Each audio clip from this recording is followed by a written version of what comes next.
Verset 1, 1 Timothée 4. Mais l'Esprit dit expressément que dans les derniers temps, quelques-uns abandonneront la foi pour s'attacher à des esprits séducteurs et à des doctrines de démons. Frères et sœurs, chaque jour qui passe, on va vers la fin du monde, vers la fin des temps. Ce monde que vous voyez va prendre fin. Tout ce que vous voyez va finir. Tout le monde va mourir. Ceux qui sont pas morts seront enlevés. Ceux qui sont déjà morts, Dieu va les ramener et on va tous aller être en jugement. Mais pour arriver à ce temps, à cette époque, Dieu dit, au fur et à mesure que nous approchons à cette date ou à ce grand rendez-vous divin, il y aura des grands changements sur la terre. Et dans ces changements, Dieu dit, il y a des gens qui vont abandonner la foi. Ils ne vont plus croire en Dieu. Ils ne vont plus croire que Dieu existe. Alléluia. Ils vont brûler des églises, tuer des pasteurs, les mettre en prison. Ils vont même dénigrer l'œuvre de Dieu. Ils vont même s'approprier l'église comme un patrimoine. Et même il y a des pasteurs eux-mêmes, ils vont parler contre Dieu. Ils seront des sujets de scandale pour l'église. Ils vont rejeter même l'évangile. Ils ne vont plus croire en Dieu. Même des fidèles chrétiens. Alléluia. Ce qui est pire, le Seigneur dit, ceux qui vont continuer de prier le Seigneur, certains parmi eux, eux-mêmes vont s'attacher à des esprits séducteurs. C'est-à-dire, ils ne vont plus s'attacher à l'esprit de Dieu, mais à la séduction. Les chrétiens vont devenir des séducteurs. Pour évangéliser, c'est la séduction qu'ils vont utiliser pour envoyer les gens à l'église. Il y a des pasteurs qui vont plus appuyer sur le Saint-Esprit, mais ils vont utiliser la séduction. Alléluia. Vous remarquez qu'il y a des gens même qui font la promo de leur église.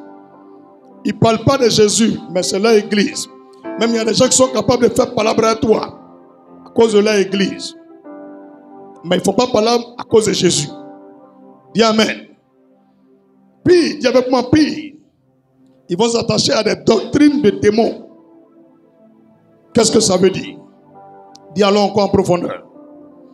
Jean chapitre 7, verset 17. Jean 7, verset 17. Tout à l'heure, tu as vu doctrine de démons. On verra s'il y a une autre doctrine. Jean 7, verset 17. Si quelqu'un veut faire sa volonté, il connaîtra si ma doctrine est de Dieu ou si je parle de mon chef. C'est Jésus qui parle. La manière dont Jésus prêche, il vit, il marche, il se comporte et il enseigne, c'est différent des pasteurs qu'il a trouvés sur la terre. Donc ils sont allés conspirer, ils sont venus lui poser question.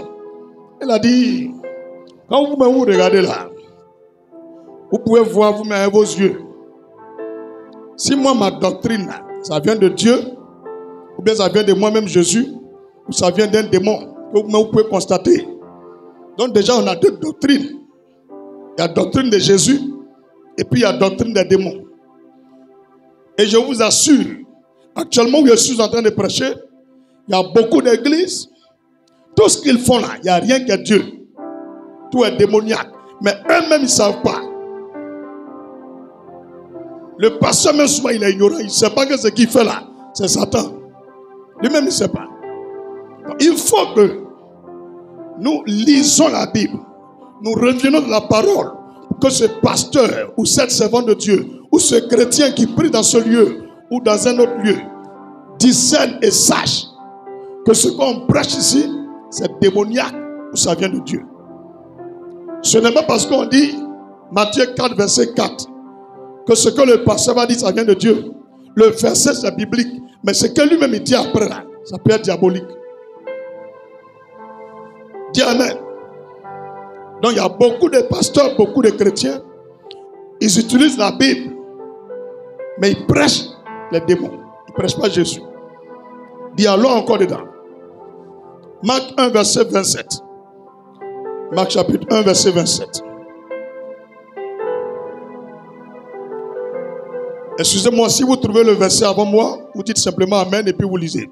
Donc, service d'ordre. Voilà le micro. Mettez un micro ici. Donnez à Jacques. Voilà, si quelqu'un veut lire, il va lui donner et puis la personne va lire. Marc chapitre 1, verset 27. Tous furent saisis de stupéfaction, de sorte qu'ils se demandaient les uns aux autres, qu'est-ce que ceci? Une nouvelle doctrine? Il commande avec autorité aux esprits impurs et ils lui obéissent. Alléluia. Je te montre ce verset pour confirmer le verset 17 de Jean 7. Pour te dire que Jésus est venu avec une nouvelle doctrine. Un chrétien, il ne cherche pas à ressembler à Moïse. Il ne cherche pas à suivre Élie. Un chrétien, il ne cherche pas à suivre Joseph. C'est Jésus qui suit. Il y a beaucoup de doctrines. Nous, on suit Jésus. C'est pourquoi on s'appelle chrétien. Si tu ne peux pas suivre Jésus, c'est que tu suis notre doctrine. Attention, tu peux aller en enfer. Je te dis aujourd'hui, et il y a beaucoup de pasteurs, ils ne suivent pas Jésus, mais eux, ils suivent Moïse. Et ils suivent David. Et ils suivent Gédéon. Et ils suivent Jonas. Mais ils ne suivent pas Jésus. Attention. Jésus a envoyé une nouvelle doctrine. Et cette doctrine, c'est ce qu'on appelle la saine doctrine. C'est la doctrine chrétienne. Si une doctrine est contraire à cela, tu pratiques cela, tu meurs, tu vas en enfer. Même si on a versé une sur ta tête, même si tu t'appelles archibishop, tu meurs, tu vas en enfer. Matthieu chapitre 7, verset 28. Je te montre juste ces exemples que tu saches que les doctrines, il y a pour Dieu, et il y a pour les hommes, et même il y a pour les démons. Matthieu 7, verset 28. Matthieu 7, verset 28. Je peux lire? Je peux? Après que Jésus eut achevé ses discours, la foule fut frappée de sa doctrine. La foule fut frappée de sa doctrine. Tu ne verras jamais, on dit quand Pierre prêche, on sent une nouvelle doctrine. Non. C'est Jésus qui est venu créer une nouvelle doctrine. Donc tout chrétien, tout pasteur qui veut être utilisé par Dieu, tout fidèle qui veut être le meilleur ami de Dieu et il veut une puissance surnaturelle sur sa vie, doit suivre la doctrine de Jésus. Et celui qui suit la doctrine de Jésus, Jésus l'utilise. Nous sommes là pour la doctrine de Jésus et la doctrine des démons ce matin. Il faut connaître les deux, il faut faire un choix. Parlons de doctrine. Doctrine. Parce que je sais que le mot doctrine là, il y a les gens qui ne connaissent pas ce que ça veut dire. C'est faux ou c'est vrai? Doctrine. Tu écris grand 1 ou bien petit 1, c'est bien sûr 1. Doctrine. On peut avancer? Il faut écouter. Une doctrine, c'est l'ensemble des notions. Une doctrine, c'est l'ensemble des notions, c'est-à-dire les connaissances qu'on affirme. L'ensemble des notions, en parenthèse, les connaissances qu'on affirme être vraies. Qu'on affirme être vraies. Et par lesquelles l'on prétend interpréter des faits ou diriger une action. Une doctrine, c'est l'ensemble des notions, en parenthèse connaissances, qu'on affirme être vraies et par lesquelles l'on prétend interpréter des faits ou diriger une action. Alléluia. Une doctrine, c'est l'ensemble des notions ou des connaissances qu'on affirme être vraies et par lesquelles l'on prétend interpréter des faits ou diriger une action. Alléluia. Chaque action que tu poses, tout ce que tu fais, ça doit s'appuyer sur la doctrine de Jésus. Si elle ne s'appuie pas sur la doctrine de Jésus, alors cette action est diabolique. Cette prière est satanique. Cette vision est du mal, pas de Dieu. Alléluia. Donc une doctrine, c'est quoi? c'est aussi des idées. Une doctrine, c'est aussi des idées. Des opinions. C'est aussi des idées. Des opinions. Juger. Juger. Ou postuler. Vrai. Une doctrine, c'est aussi des idées. Ou des opinions. Juger. Ou postuler vrai. Qui permettent d'orienter l'action humaine. Et même de l'expliquer. Une doctrine, c'est aussi des idées ou des opinions jugées ou postulées vraies qui permettent d'orienter l'action humaine ou de l'expliquer. Ou de l'expliquer. Chaque fois qu'on arrive à interpréter une situation obscure ou ambiguë, ce qui nous permet d'expliquer cette situation, c'est une doctrine. C'est sur la base d'une doctrine qu'on juge ou on interprète tout ce qui est obscur ou ambigu. On dit c'est compliqué, on ne comprend pas. Mais c'est grâce à la doctrine du Seigneur qu'on peut expliquer cette situation. Donc la doctrine, c'est quoi? Ce sont des vérités incontestables. La doctrine, ce sont des vérités incontestables et même indiscutables. La doctrine, ce sont des vérités incontestables et même indiscutables. La doctrine, ce sont des vérités incontestables et même indiscutables. Il n'y a pas de débat dessus. C'est ça ou c'est pas ça. Donc je ne peux pas comprendre que des pasteurs font débat. C'est ça ou c'est pas ça. Quel débat? Quel débat sur quoi? On dit c'est indiscutable, c'est incontestable. C'est parce que c'est ambigu. Et quand c'est ambigu, qu'est-ce qui nous permet de remédier à la vérité? C'est la doctrine. Mais si nous avons la doctrine, pourquoi on va faire débat? Donc il y a beaucoup de pasteurs qui ne connaissent même pas la doctrine chrétienne. Ils ne savent rien de la vie chrétienne. Ils ont des diplômes, ils ont des grandes églises. Ils ne connaissent rien. Eux-mêmes sont perdus. Ils vivent dans le noir. Dis Amen. Une doctrine, c'est l'ensemble des points capitaux de la foi chrétienne. La doctrine, c'est l'ensemble des points capitaux de la foi chrétienne. Actes chapitre 15, verset 1 au verset 35. Je prends ce long texte pour qu'après avoir lu, tout le monde comprenne un peu de quoi je veux parler. Une doctrine, ce sont les points capitaux de la foi chrétienne. Actes chapitre 15, verset 1 au verset 35. En lisant, tu vas comprendre.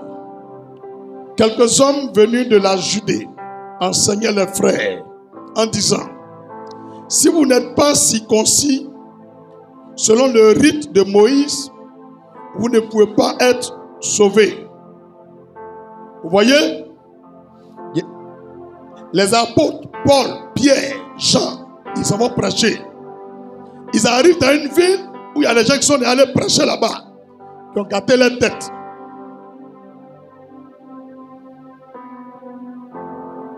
Les gens jouent avec l'œuvre de Dieu. Vous voyez, les pasteurs, ils sont dans climatiseurs. Ils ne veulent plus sortir pour aller dans la rue. Mais le faux pasteur est en train de gâter tête des gens dans la rue. Il est en train de gâter tête des gens avec une fausse doctrine. À travers cet enseignement, j'ai foi si ce que je dis est la vérité. Et si ce que Dieu m'a donné vient du vrai Dieu, vous verrez ces faux pasteurs vont commencer à revoir leur copie. Ils ne vont plus dire n'importe quoi. Parce que les Juifs vont tomber sur toi, ils ne vont plus prêcher. Dis Amen. Il n'y a pas de Jésus. Tu peux appeler ton enfant Jésus, mais Jésus que moi je connais là, c'est lui qui est mort, ressuscité. Si toi ton Jésus n'est pas mort, ressuscité, c'est que ce n'est pas mon Jésus là. Il n'y a pas d'eux. Eh bien, pourquoi le message sur Jésus est différent de pour lui? C'est qu'il y a un qui ment. Alléluia. Et il y a beaucoup. Gloire à Jésus.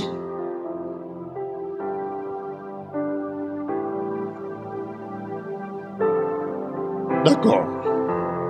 C'est bon. Merci beaucoup. Gloire à Jésus. Actes chapitre 15, verset 1 au verset 35. Tout à l'heure, il y a lu le verset 1. Et dans le verset 1, il y a des hommes de Dieu qui ont dit, même si tu es chrétien, qu'on ne t'a pas circoncis, tu ne peux pas aller au paradis. Et il y a les gens qui font ça. Ils s'en vont compliquer la vie chrétienne. Aujourd'hui, quand il va finir de te prêcher, tu vas comprendre que, en résumé, la vie chrétienne, il y a un niveau dedans. La vie chrétienne est une succession de progrès tendant vers la perfection. Une succession de progrès tendant vers la perfection. Mais on ne devient pas parfait le même jour où on devient chrétien. Le même jour où tu donnes ta vie à Jésus, tu ne peux pas tout arrêter en même temps. Donc la doctrine du Seigneur nous commande d'être indulgents, d'être tolérants, d'être souples envers d'autres choses. Nous, l'âge de la foi que nous avons, ce n'est pas le même âge de foi que celui-là il a. Le premier jour il arrive, tu veux qu'il n'accorde la même chose comme toi. C'est pourquoi les gens ne viennent plus à l'église. Et la plupart des femmes là, c'est comme ça qu'elles évangélisent. Comme elle a laissé mèche, quand il vient, même jour pour lever mèche là. Est-ce que toi et puis vous avez le même âge de foi? Toi tu es converti depuis 35 ans. Elle c'est aujourd'hui, elle est venue à l'église. Mais il faut la laisser. C'est un peu. Vous avez fait ce que les gens les cœurs sont fermés. Vous ne savez même pas parler de Jésus aux gens. Toi même si on t'a parlé quand tu allais venir à l'église. Dis allons doucement. Voilà les gens qui sont allés prêcher. Le premier message. Si tu n'es pas circoncis, tu ne vas pas au paradis. Et vous dites, aïe. Alors qu'il y a beaucoup sur les polos en bas d'eux. Regardez, hein.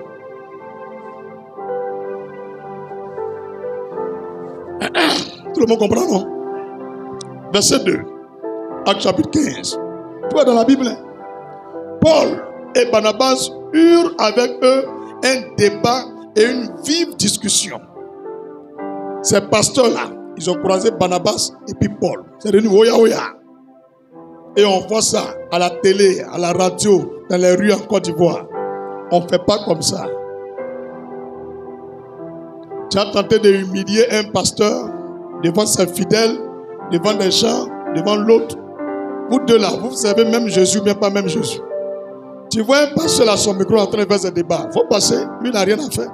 Évangélisation là, c'est pour aller parler à ceux qui ne connaissent pas Jésus.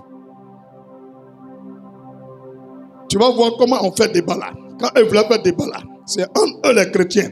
Ils sont allés dans une chambre, dans un salon, ils ont fermé porte. Ils ont parlé entre eux. Il n'y a pas païen là-bas. Il n'y a pas de caméra. Quand ils ont fini là, ils ont compris ce que l'Esprit de Dieu veut. Et puis ils ont pris une décision, ils ont appliqué ça. Vous encore dit voilà, vous filmez, vous cherchez à humilier l'autre. Un pasteur qui va, c'est un faux pasteur. Délit, vous allez voir. Délit. Verset 2. Paul et Barnabas eurent avec eux un débat et une vive discussion. Et les frères décidèrent que Paul et Barnabas et quelques-uns de leurs monteraient à Jérusalem vers les apôtres et les anciens pour traiter cette question. Voilà comment on fait. Vous partez à la télé même pour aller vous unir. Celui-là qui a gagné. Non. Dans l'évangélisation, il n'y a pas fait de gagner. Le but, c'est d'amener celui qui est en erreur à revenir à la raison. Et si tu le fais devant les gens, il ne va pas accepter. Même quand il sait qu'il est en erreur, il va forcer. Et aujourd'hui, on a un frère, il boit et il boit, il boit. Il ne peut pas arrêter de boire. Parce qu'il a honte d'arrêter de boire. Parce que tu as dit publiquement. Quand moi, j'ai fini de prêcher là, quand tu regardes ma vidéo là, c'est dans ton écouteur, tu es seul. On peut dire ou bien, tu as te convertir toi seul. Il n'y a pas de débat. C'est seul. Regarde Eric. Dis favorable. On peut continuer. Verset 3. Après avoir été accompagné par l'église, ils poursuivirent la route à travers la Phénicie et la Samarie, racontant la conversion des païens. Et ils causaient une grande joie à tous les frères. Arrivés à Jérusalem, ils furent reçus par l'église, les apôtres et les anciens. Et ils racontèrent tout ce que Dieu avait fait avec eux. Alors, quelques-uns du parti des pharisiens qui avaient cru se levèrent en disant qu'il fallait circoncire les païens et exiger l'observation de la loi de Moïse. Eux, ils demandent, quand tu deviens chrétien, tout ce que Moïse a demandé là, il faut tout appliquer même quand tu es chrétien. Il faut envoyer encore les moutons à l'église pour les égorger, faire les sacrifices. Il faut continuer de porter des chapeaux sur la tête, des grosses robes. Quelqu'un comprend, non? Si tu es mort, que tu n'as pas eu enfant avec ta femme, ton petit frère prend ta femme. Eux, ils veulent que ça n'a qu'à continuer. Est-ce que quelqu'un comprend ce que ça veut dire? Ou bien vous ne comprenez pas? Et il y a ce genre de pasteur en Côte d'Ivoire. On continue. Verset 6. Les apôtres et les anciens se réunissent pour examiner cette affaire. Une grande discussion. On dit qu'ils se sont réunis pour... C'est qui et puis qui? Les apôtres et les anciens, là, ça veut dire les responsables de l'église. Les responsables des femmes, des hommes, des jeunes, les diacres, les diaconesses, les conseillers. C'est tout cela. Il n'y a pas un qui est nouveau converti. C'est les vieux pères. C'est eux qui sont allés faire des débat là. Mais dans la maison, ils sont réunis. Ce n'est pas dans la rue. Il n'y a pas païen là-bas. Il n'y a pas musulman dedans. Et tous sont chrétiens. Et c'est les anciens. On les appelle les Dangoro en Ouchi. Daglolo, c'est les parents. Quelqu'un a compris maintenant? Les vieux pères. C'est eux. Ils sont allés discuter. Verset 7. Une grande discussion s'étant engagée, Pierre se leva et leur dit: Hommes frères, vous savez que dès longtemps, Dieu a fait un choix parmi vous, afin que, par ma bouche, les païens entendissent la parole de l'évangile qu'ils crussent. Et Dieu, qui connaît les cœurs, leur a rendu témoignage en leur donnant le Saint-Esprit comme à nous. Il n'a fait aucune différence entre nous et eux. Ayant purifié leur cœur par la foi, maintenant donc, pourquoi tentez-vous Dieu en mettant sur le cou des disciples un joug que ni nos pères, ni nous n'avons pu supporter? Voyez-vous ce que Pierre dit jusqu'au verset 10? Il dit: vous êtes les pasteurs, c'est vrai, vous prêchez bien. Mais la manière dont vous prêchez là, c'est comme vous venez mettre un nouveau joug. Vous venez rendre encore les chrétiens esclaves. Ce que nous-mêmes, on n'a pas pu supporter là. À cause de ça, on a péché. Vous venez imposer ça aux nouveaux chrétiens. Nous-mêmes, nos ancêtres, qui ont écouté Moïse, ils n'ont pas pu, jusqu'à ce qu'ils ne sont pas rentrés à Canaan. Pourquoi vous voulez imposer à des gens qui sont nouvellement convertis? Pourquoi vous faites ça? Moi, je sais qu'on ne mougou pas avant mariage. Mais tu mougou. Ah, je sais. Oh, faut y passer avance. Le bébé que tu as fait là, tu as fait comment pour faire? Je sais, mais en cause, il n'y a rien de pris pour toi. Il est pris pour l'enfant. Si c'est au temps de Moïse là, bébé là, et puis toi là, on vous place et puis on vous lapide. Ah, vous restez là. Si on vous a fait cadeau là, on te chasse du village, de la ville, dans vivre en brousse. Tu as compris maintenant? C'est comme ça avant. Maintenant, eux, ils veulent, on a qu'à continuer ça. Si quelqu'un a bu là, on a qu'à le tuer en même temps. Elle dit, on passe, on te voit en train de boire net, on te met ici, on te lapide, on te tue. Tu comprends maintenant? Ah. Alors que Jésus est venu pour mettre fin à tout ça là. On acclame le Seigneur. Vous voyez comment Jésus est bon? Il sait qu'on a des faiblesses, des erreurs. Donc il va nous donner une nouvelle doctrine pour qu'on ne périsse pas. Mais il y a des gens qui veulent passer par Moïse. Là. Et c'est ça qui est le problème en 2025. Ce qui fait que les églises, les gens ne vont plus à l'église. Les gens ne comprennent plus l'affaire de Dieu. Eux-mêmes, ils sont perdus, ils sont mélangés. Ils ne savent plus comment ils vont prier. Mais jusqu'à la fin de ma prédication, quand me dit, pasteur, merci. Dis, pasteur, on continue. On peut continuer. Verset 11. Mais c'est par la grâce du Seigneur Jésus que nous croyons être sauvés de la même manière qu'eux. Donc la nouvelle doctrine, c'est que ce n'est pas tout cela qui nous sauve. Mais Jésus-Christ lui seul, quand tu l'acceptes, tu lui donnes ta vie, tu es sauvé. On acclame le Seigneur. Ça c'est la nouvelle doctrine du Seigneur. On est sauvé. Il nous présente une grâce. Il dit, allons en profondeur. Toute l'assemblée garda le silence. Quand la vérité est là, il n'y a plus d'argument. Sauf nos frères là, ils prennent machette. Quand ils ne témoignent pas et que tu dis la vérité, ils prennent machette. Mais toute machette levée contre la vérité va les tuer eux-mêmes. Toute l'assemblée garda le silence et l'on écouta Barnabas et Paul qui racontaient tous les miracles et les prodiges que Dieu avait fait par eux au milieu des païens.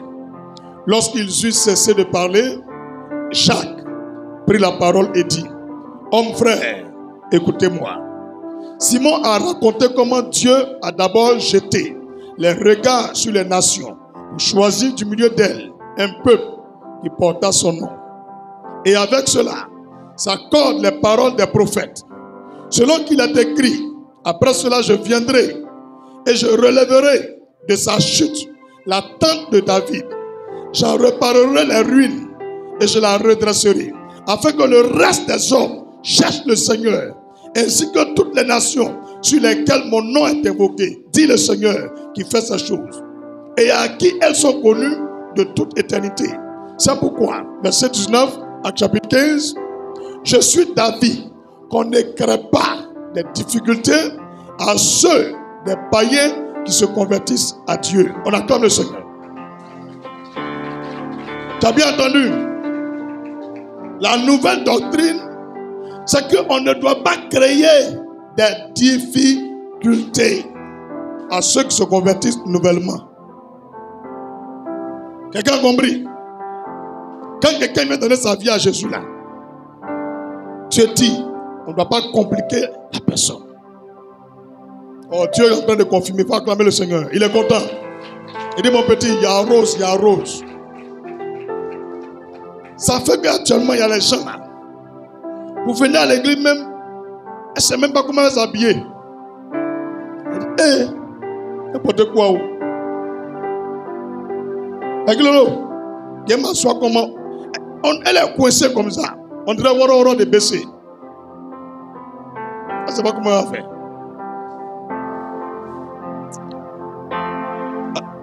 Mon frère, quand tu dois parler de Jésus à quelqu'un, il ne faut pas le compliquer. Maman, tu as compris? Il ne faut pas compliquer la personne. Laisse-le venir. Il y a quelqu'un qui est dans l'église, on l'appelle le Saint-Esprit. C'est lui qui fait le reste. Quand tu es assis là, c'est lui qui dit, il ne faut pas faire ça. Il ne faut pas parler comme ça. Il ne faut pas porter ça là. Il ne faut plus faire ça là. Et puis lui, il vient te dire, pasteur, voilà ce que Dieu m'a dit. Il dit, ça c'est moi, il t'a dit. Il dit, non. Ok, il faut faire. C'est simple. Vous avez une liste d'interdits. Quand vous finissez d'interdits, lui-même dit, ah! Jésus dans quoi? Oh, ma fille, Jésus dans quoi? On peut continuer. On est au verset combien? Verset 19. Verset 20. Acte chapitre 15. Mais, regardez maintenant ce que Dieu demande dans la nouvelle doctrine. Il y a un mais. Elle dit que ce n'est pas cadeau. Il y a quelque chose qu'il faut respecter. Il y a les conditions. Voilà ce qu'ils vont demander à tous les chrétiens. Quand ils deviennent chrétiens nouvellement, c'est qu'ils doivent respecter. Il faut bien garder le verset là. Si un pasteur s'en dit le contraire, il faut lui montrer. Mais qu'on leur écrive de s'abstenir des souillures des idoles, Il dit, première chose, quand on se convertit, tout ce qui est fétiche, les sacrifices, les libations, les statues, arrêtez ça. Le même jour là, on arrête ça. Voilà ce que Dieu demande. Virgule. De l'impudicité. Moi, je te dis ce qu'il y a dans la Bible. Si tu faisais gars et go, là, il dit qu'il faut arrêter le même jour là. C'est que tu es fâché. Tu étais content. La figure est serrée. Il n'y a pas eu amen. Fétiche, on arrête. Gars et go, même jour, on arrête. C'est pas moi qui ai écrit. Ou bien dans pour toi, ils n'ont pas écrit. Les animaux étouffés. Les animaux étouffés. Ça veut dire tout ce que tu vas manger, on doit égorger. Et on soulève le sang, verse. C'est là que tu manges. Parce que Dieu interdit à tous les hommes de manger les animaux étouffés. Un animal étouffé, c'est quoi? Exemple, tu as un poulet à la maison. Tu te lèves le matin, le poulet il est mort. On ne mange pas. On jette. Tu as fait piège au champ. Tu arrives, ça a attrapé Agouti. Agouti est en train de lutter. Tu égorges Agouti là. Là, tu manges. Mais tu arrives, il est déjà mort. On ne mange pas.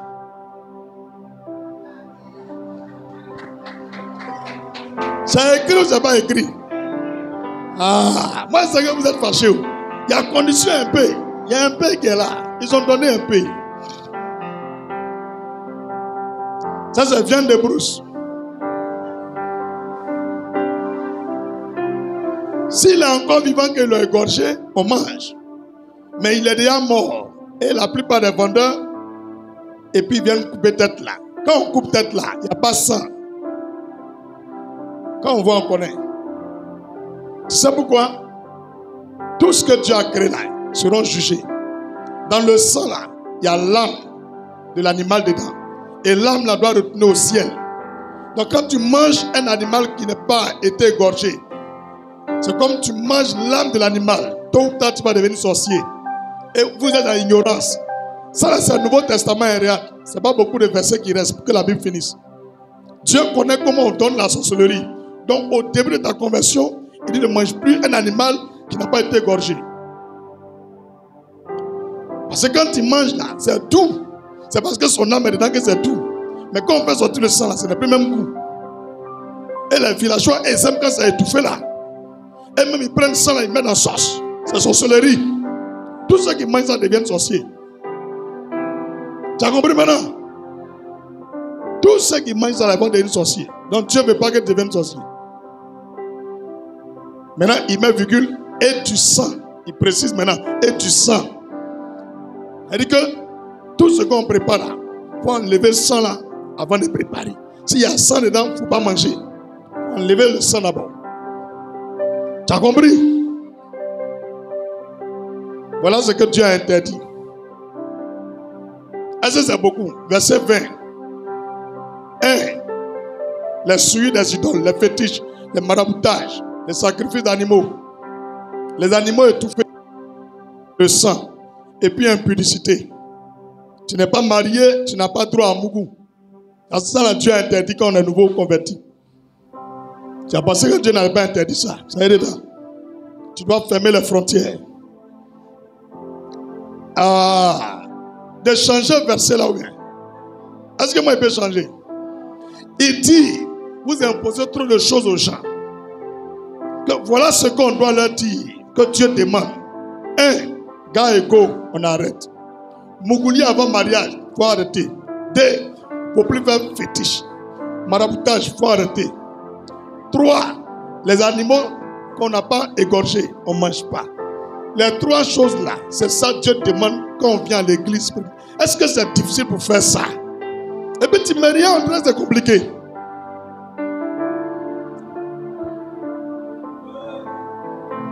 Vous n'êtes pas bien?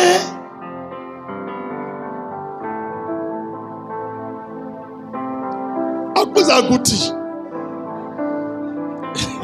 Ils sont découragés. Seigneur, moi, il prend ce que tu as mis ici. Il y a que l'eau. Moi, il prend ce qu'il a écrit. Tout le le monde est découragé avant, là, ça crie Amen, Amen. Ils ont tout arrêté. Chacun réfléchit. Je ne dois pas mourir jusqu'à mon mariage. Ça, en ce moment, ça gâtait tout. Hein. Seigneur, je sais que la conversion est compliquée. Il n'a même pas demandé beaucoup, c'est trop. On doit égorger l'animal avant de manger. Copain, copine, on arrête. Fétiche, on arrête. C'est trop. Et puis tu ne dis pas Amen. Regarde ton voisin. Il faut dire c'est quoi qui est compliqué dans les trois là. Ah! Ok, tu es.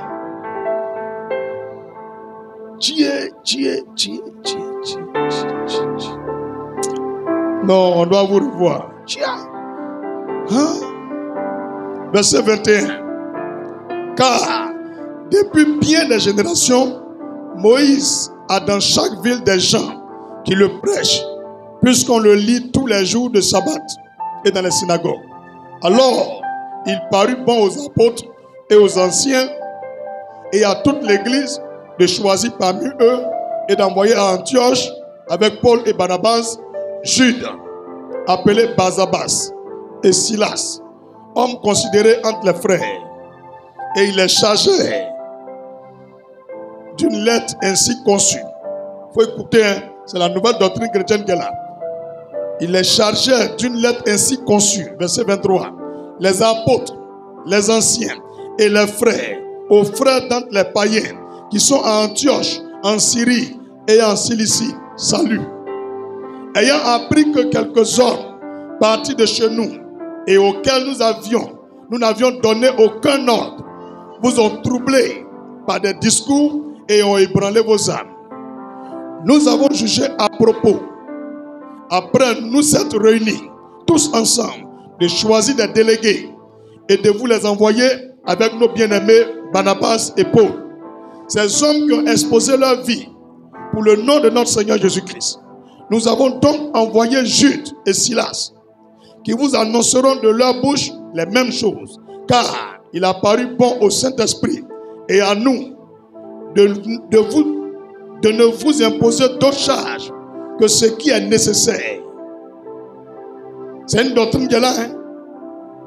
Savoir de vous abstenir des viandes sacrifiées aux idoles, du sang, des animaux étouffés et de l'impudicité.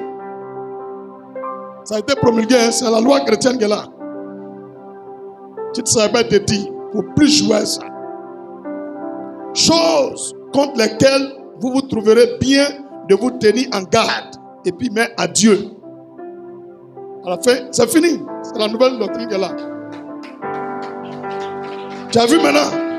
C'est fini. Donc si tu respectes ça, Dieu n'est pas fâché contre toi. Le reste des choses là, on demande pardon et ça roule. Tu as compris? C'est vrai, hein? Faire peinture sur le visage là, c'est pas bon. Mais si elle a fait peinture là, tu dis ma chérie, ça c'est pas trop bien qu'on est chrétien, hein? Mais néanmoins un peu, tu vas t'habituer. Tu as vu pour moi comme ça, non? Naturel. C'est naturel, Dieu veut. Mais comme tu n'es pas encore habitué, le mal faut faire. Mais un jour, je sais que Dieu va te parler. Mais toi là, tu regardes sa figure et tu dis, hey, tout ce que tu as mis ta figure là, ça t'envoie en enfer. Comment elle va venir à l'église? Il faut dire comment elle va venir à l'église. Elle a mis l'argent dedans. C'est bien dans son sac à main. Les peintures là.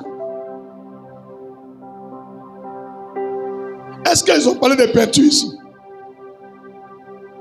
On sait, mais quand on prêche là, premier jour là, on ne parle pas de ça. On le laisse. C'est compris? Pantalon pété là, on sait que c'est pas bon. Laisse-le. Il est au début. Laisse-le venir. Il va changer après. Premier jour déjà, tu veux tel que tu t'habilles. Est-ce que tout le monde peut porter un gros pantalon comme moi comme ça? Non. C'est normal qu'il va plaquer ses mollets. Même Jackie Lolo, malgré qu'il est converti à l'OTAN, c'est plaqué. Viens, ils vont voir, viens, ils vont voir. Viens, ils vont voir. Oh, il faut venir. Viens. Oh, il y a des tirés. Hein. Regardez Jackie Lolo. Puis là, comment? C'est plaqué, non? Ok. Tout le monde a vu. Pourtant, il est converti il y a longtemps. C'est un peu. Faut dire c'est un peu. Moi, il prend exemple, Fafa. Maintenant, toi, il arrive le premier jour. Non, on ne porte pas ça là. On ne fait pas comme ça. C'est quoi? Je prends mes bagages, j'arrive chez toi à la maison. On ne fait pas ça. À la fin, je suis découragé. Chaque fois que je suis assis dans le fauteuil, il ne peut pas parler. Non, et c'est même plus ce qu'on ne fait pas. Et il y a la vieille dans l'église là. Elle te guette. Petit ré, sauci à la sirène des eaux. Assieds-toi là-bas. On va mettre tes démons sur nous ici. Est-ce que toi-même, quand tu es venu à l'église, le premier jour là, c'est comme ça qu'on t'a fait? À cause de jolies femmes qui ne veulent plus venir à l'église. Quand elle rentre net, oh, elle va venir séduire le pasteur. Attends, qui t'a dit que c'est à quoi le pasteur est venu à l'église? Donc, au ciel, il n'y a pas joli là-bas. Répondez-moi.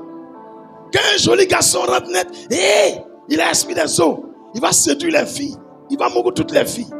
Donc, au ciel, il n'y a pas joli garçon. À cause de vous, c'est les vilains qui viennent à l'église. C'est pas bon. C'est pas bon.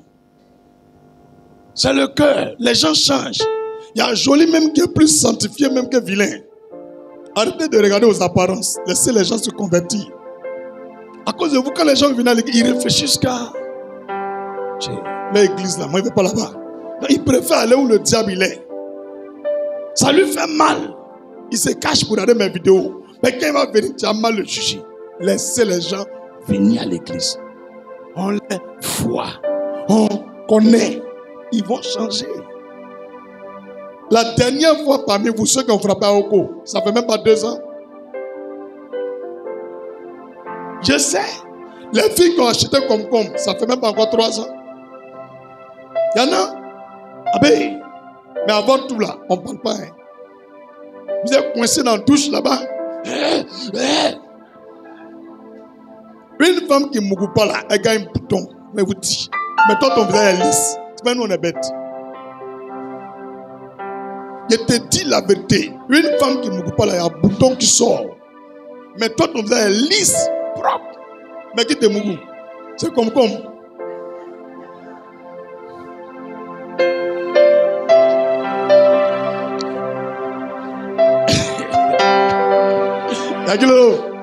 Regardez. De continuer mais d'arrêter. Ne discernez pas les choses. Croyez en tout, qu'on n'a pas en tout. Si tu ne suis activé, il faut faire 1 mois sans mougou, les boutons vont venir. Garçon comme femme. Les boutons vont commencer à sortir. Mais tu vois son visage tréqué. Oh, c'est un mougou. S'il ne mougou pas, c'est un frappé d'Aouko.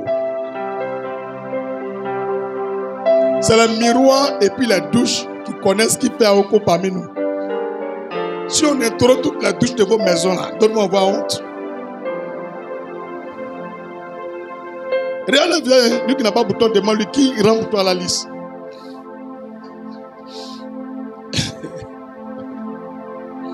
On dit le petit quand il rentre dans la douche, il tue pourquoi? Il est éléphant. Même hippopotame ne tue pas dans l'eau.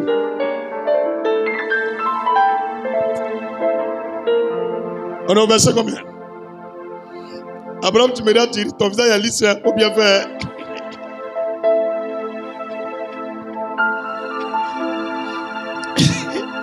Voilà, Néhémie, même pour lui, la brille comme ça. Même un bouton, il y en a pas. Avec le il faut bien faire. Il est confiant. Mais Dieu te voit petit. Si vous ne frappez pas au coin. Hein? Eh Jésus. Verset 30. Eux donc, ayant pris congé de l'église, allaient à Antioche, où il remit la lettre à la multitude assemblée. C'est une loi qui est là. Hein? Ils ont écrit ça poussé par l'esprit. Et les 12 apôtres, un est mort, il s'appelle Judas. Dieu l'a remplacé. Donc les 12 sont rassemblés. Plus tous les anciens de l'église. Les premières personnes qui marchaient jusqu'à sa mort. Ils ont prié. Voilà les 3 choses qu'ils ont demandé aux gens. On ne mange pas les animaux étouffés. On abandonne tout ce qui est idolâtrie. on quitte l'impudicité et on ne mange pas le sang. Et voilà ce qu'on doit dire aux gens. Nous, on prêche quoi dans la rue ici? On prêche quoi? Les débats, beaucoup ils font là, c'est quoi? Ils ont sauté tout ça là, en train de dire beaucoup de choses. Les gens même sont mélangés, sont scandalisés. Est-ce que tu vas changer ta manière d'évangéliser maintenant? On va prêcher la grâce du Seigneur. Le reste là, l'Esprit de Dieu s'en charge. Est-ce qu'on peut continuer? Verset 31. Après l'avoir lu, les frères furent réjouis. Vous avez vu? Ils furent réjouis de l'encouragement qu'elle leur apportait. Jude et Silas, qui étaient eux-mêmes prophètes, l'exhortèrent et les fortifièrent par plusieurs discours. Au bout de quelque temps, les frères les laissèrent en paix, retourner vers ceux qui les avaient envoyés. Toutefois, Silas trouva bon de rester. Paul et Barnabas demeuraient à Antioche, enseignant et annonçant avec plusieurs autres la bonne nouvelle de la parole du Seigneur. Gloire à Jésus. Donc voici la nouvelle manière d'évangéliser. C'est ce que les apôtres faisaient et les gens se convertissaient beaucoup. Beaucoup d'interdits là, il ne faut plus parler. Elle a porté mini, c'est petit. Ferme ta bouche. Change maintenant. C'est son âme là. Il faut envoyer à Jésus. Le jour va faire long pour arriver au mollet là. Ça vient. Est-ce que toi-même tu portais une robe qui arrivait au mollet avant? Si on s'enfuit tes photos d'avant là, on va voir les choses. Il y a des gens parmi vous qui portaient habits, caleçon là sortait. Aujourd'hui là, quand ils voient quelqu'un, son caleçon même trace dans la robe nette. La sirène des eaux. Toi-même, tu as tiba des eaux. Alléluia. On peut blabla. On peut laisser les gens se convertir. Vous me promettez? Vous me promettez? Laissez les gens venir à l'église. C'est compris? C'est même Dieu là qui dit femme n'a qu'à mettre voile. Faut pas femme va enseigner. Mais dit au début là, on ne dit pas. On se tait. On sait mais on se tait. Un peu. Vous êtes trop diabouli.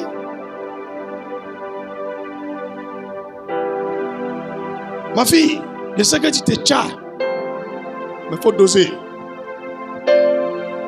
Il faut doser.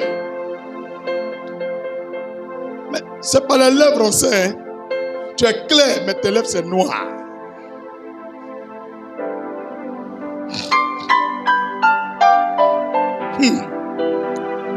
Chacun regarde l'autre. On ne peut pas tchar les lèvres.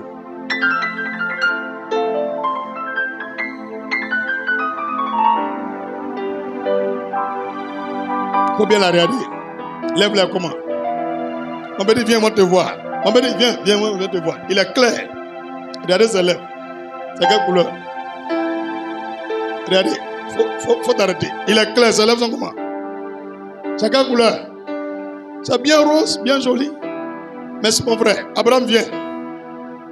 Tu as peur de quoi? Mais viens. Oh, viens. Abraham est noir, non?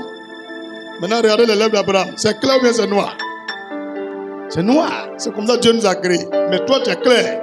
Tes lèvres sont noires. Tu es joli.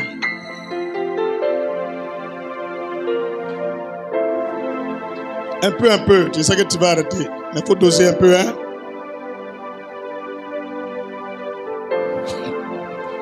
Mais ça là, c'est bon ou c'est pas bon? Donc, à part ce que Dieu l'a dit là, tout ce que les gens ont fait là, c'est la doctrine des démons. Et pour finir, les églises sont vides. En Europe, partout, les gens sont en train de vendre les lieux de prière pour faire supermarché. Les gens ne veulent plus aller à l'église. Parce qu'on a eu les faux évangélistes, les faux pasteurs. On ne fait pas comme ça. Moi-même, je suis pasteur là. Maman là, elle m'a accouché dans copain-copine. Quand le joueur a pris mon ventre, elle n'est pas mariée. Mais Dieu il m'a aimé, m'a donné l'onction. Moi, je suis marié. C'est pas parce que l'enfant là, sa maman là, elle est djanjou, que l'enfant il est djanjou. Laissez les gens à la grâce. Vous aimez trop condamner les gens. Parce que la fille là, elle n'est pas mariée, elle a fait enfant. L'enfant là, quand on le regarde, on pousse là-bas. Quand tu es enfant hors mariage. Jusqu'à pour finir, l'enfant même là, il est gêné quoi. Maman, tu n'es pas mariée, puis tu m'as mis au monde. Oh, tais-toi là-bas, qui t'a dit? C'est à l'église d'abord, on dit tous les enfants qu'on n'a pas marié leurs parents là. Il n'y a pas bénédiction sur eux. Qui vous a dit ça? Arrêtez ça. Alléluia. On va se revoir. C'est que Dieu l'a interdit là. C'est copain. Qui a un copain ici? C'est écrit. Il ne faut pas avoir honte. Qui a une copine? Ok, mon frère. Tu es galant et tu es honnête. Au fait, bientôt tu vas faire la dot. Tu as compris? Il y a un qui a reconnu qu'il a une copine. Qui a une copine? Si tu ne dis pas là, tu as gagné un problème avec elle. Qui a une copine? Ok, mon frère, il a une copine. Le Seigneur te bénisse. Il faut faire, tu vas faire le mariage.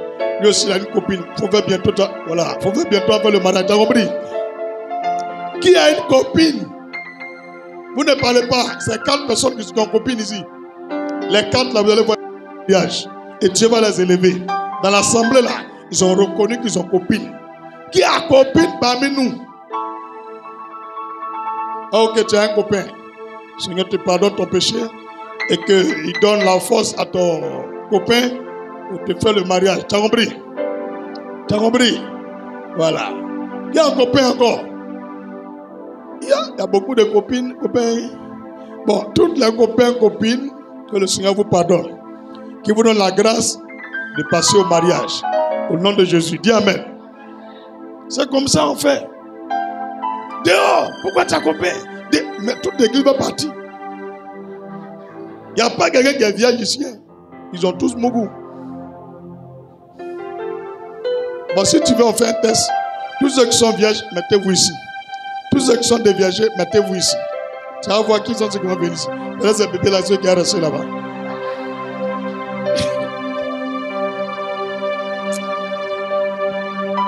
Donc, c'est pourquoi Dieu rend l'évangélisation souple. Il faut dire, rend ça souple.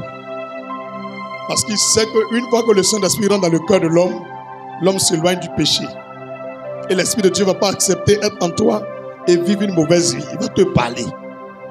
C'est pourquoi rend ça souple. Je vous demande une dernière fois, est-ce que vous me promettez d'évangéliser avec souplesse un peu? Est-ce qu'on peut le faire? C'est entre nous les anciens chrétiens là, on peut taper dur.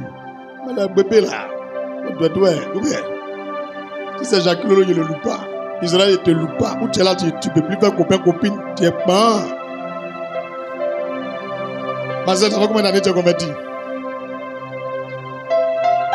Hein? Tu ne sais pas. Combien d'années tu es converti? Tu connais pas? Elle dit combien? Combien? 2 ans. Bon, ça fait combien d'années tu vas à l'église? Elle dit il y a longtemps. Ça fait 2 ans elle est convertie. Vous voyez non? Conversion là, ça vient un peu. Alors l'église, elle n'a pas dit on est converti. Hein? Même il y a les pasteurs, ils prêchent, ils font miracle, mais ils ne sont pas convertis. C'est ça que Jésus dit, au jugement dernier là, ils vont en enfer. C'est la conversion qui donne le paradis. Ce n'est pas venir à l'église. Ça peut aller. Ok, verset combien? Vers combien? On a fini de lire le verset 35. On acclame le Seigneur puissamment. Qui a vu la doctrine du Seigneur? Vous avez vu la doctrine du Seigneur? Tu peux oublier? Tu peux oublier? Est-ce que tu peux oublier? On progresse ou bien on s'arrête là?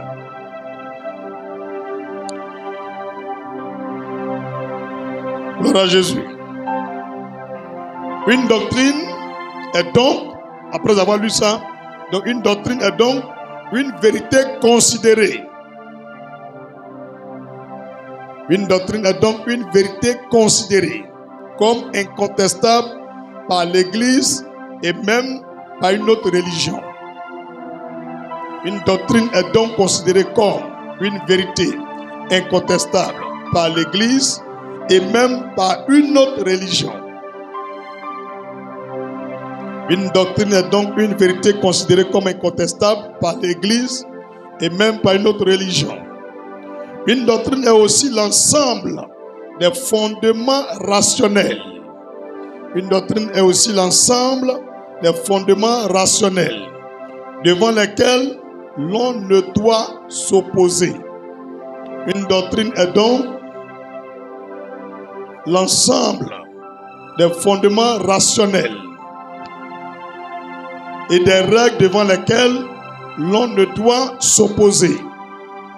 Une doctrine est aussi l'ensemble des fondements rationnels et des règles devant lesquelles l'on ne doit s'opposer.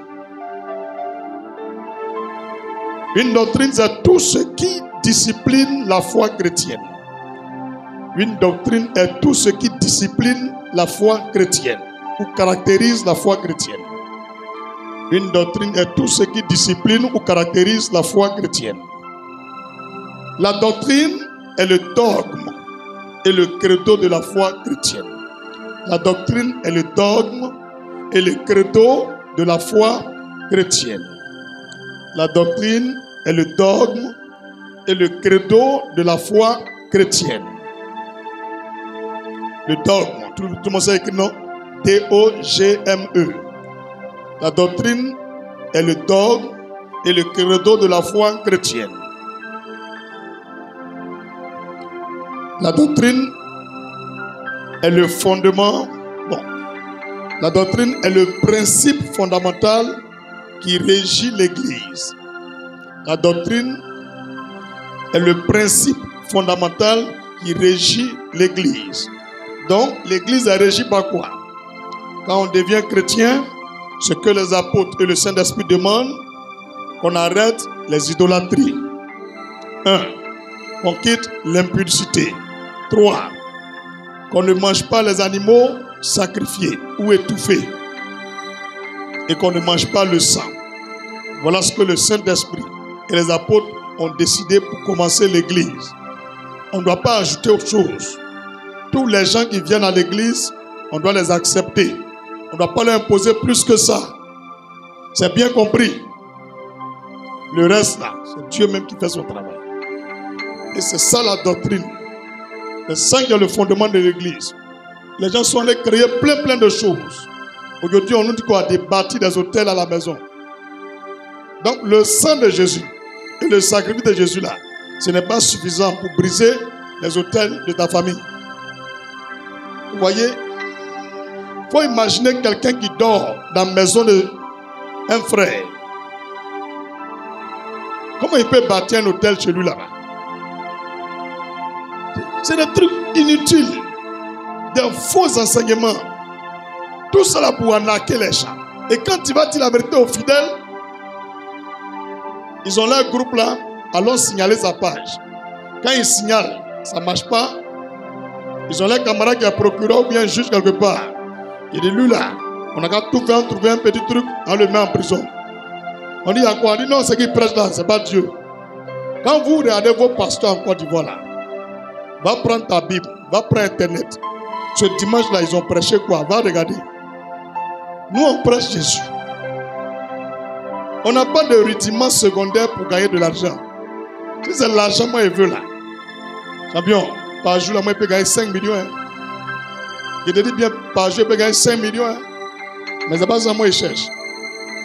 Même, il y a une dame qui m'a envoyé plus de 1500 € depuis Italie. Ça fait 3 mois. Quand il a regardé, il a vu. Il a dit, Madame Shalom, depuis 4 mois, c'est maintenant qu'il a dit Shalom. Il dit, hey, pasteur, mais j'ai envoyé l'argent, vous n'avez pas retiré, c'est retourné. Il dit, je suis désolé. C'est aujourd'hui Dieu m'a dit de répondre à ton message. Il dit, hey, est-ce qu'elle peut ramener? Il dit, c'est pour faire quoi? Elle est bloquée. Frère, il y a les offrandes, tu vas perdre ton onction à cause de ça. Moi, ce n'est pas Géasi. Hein? Alléluia. Hey. Dans les mélanges, tu mets cher ce qu'elle veut faire 1500 € là. Elle n'a pas encore trouvé. Ben, il faut. Il y a une benguisse, elle est venue, une jolie femme comme ça, me donne parfum. De France jusqu'en Afrique là, pour venir voir le prophète là. C'est parfum, tu transportes dans la valise. C'est que le parfum a de la valeur. Hein? Quand il a pris, il a dit, Seigneur, Si ce n'est pas de toi,